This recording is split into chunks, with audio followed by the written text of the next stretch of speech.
اعوذ باللہ من الشیطان الرجیم بسم اللہ الرحمن الرحیم دزارہ چینل کے معزز ناظرین السلام علیکم ورحمۃ اللہ وبرکاتہ۔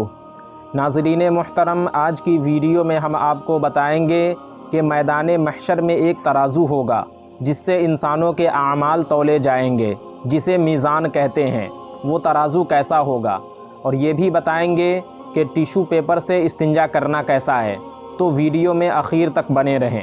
ناظرین، میدان محشر کا ترازو دنیاوی ترازو سے تولنے کے اعتبار سے الٹا ہوگا، یعنی دنیاوی ترازو میں اگر ہم کسی چیز کو تولتے ہیں تو اس کا وزن دار پلڑا نیچے جھک جاتا ہے جبکہ حلقہ اوپر کی جانب اٹھ جاتا ہے، لیکن میدان محشر کا ترازو ایسا ہوگا جس کی نیکیوں کا پلڑا اوپر کی جانب اٹھے گا، اور اگر نیکیاں کم ہوئی تو پلڑا نیچے جھک جائے گا۔ اعلیٰ حضرت رحمۃ اللہ علیہ فرماتے ہیں کہ کاغذ سے استنجا کرنا عیسائیوں کا طریقہ ہے اور شریعت نے اس سے منع کیا ہے۔ تو ناظرین، آج کی ویڈیو میں بس اتنا ہی۔ امید کرتا ہوں آپ کو ہماری یہ ویڈیو پسند آئی ہوگی۔ ویڈیو پسند آنے کی صورت میں ویڈیو کو لائک اور شیئر کریں، اور ابھی تک چینل کو سبسکرائب نہیں کیا تو ضرور کریں۔